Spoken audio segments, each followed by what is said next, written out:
আলো যারা চায় না তারা বুঝিয়ে দেয় আলোর চেয়েও অনেক বেশি কিছু আছে এই খেলায়।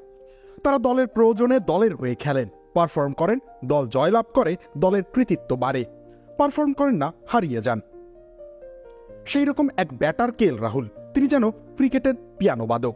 কর্ড বদলায় না, সুর বদলায় না, তবু প্রতিটা স্পর্শে কান্না আসে চোখে। কেএল রাহুল সেঞ্চুরি করেন, কিন্তু করেন এমন ভাবে যেন সেঞ্চুরি নয়, এটা তার কর্তব্য।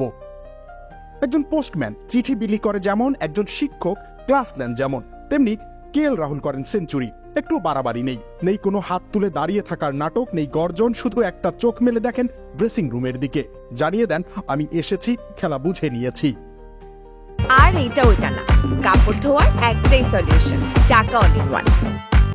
সেঞ্চুরি করতে রাহুল খেলেন 202 বল, বল কন্ট্রোল 92%। এত নিয়ন্ত্রণ, এত সংযম, যেন কোনো ব্যাটার নয়, কোনো সন্ন্যাসীর ধ্যান। সিনেমার হিরোরা চিৎকার করে আসে, রাহুল আসেন স্লো মোশনে।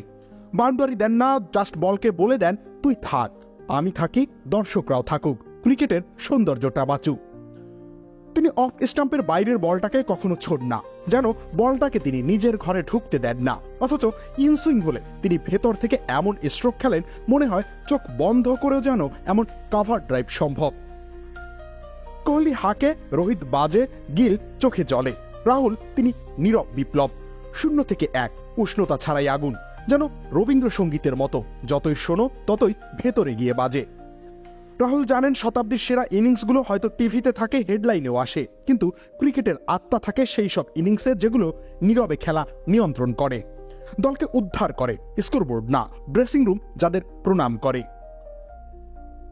যতদিন খেলবেন হয়তো আলো পাবেন না, কিন্তু একদিন এই খেলায় হয়তো পেছনে ফিরে তাকাবে, তখন এক নিঃশ্বাসে বলবে যারা আলোয় খেলতো তারা ছিল চিত্রনায়ক, আর যে আলো ছায়ার মাঝে থেকেও খেলাটাকে ধরেছিল সে ছিল কেএল রাহুল। রবিউল ইসলাম রনি, খেলা 71।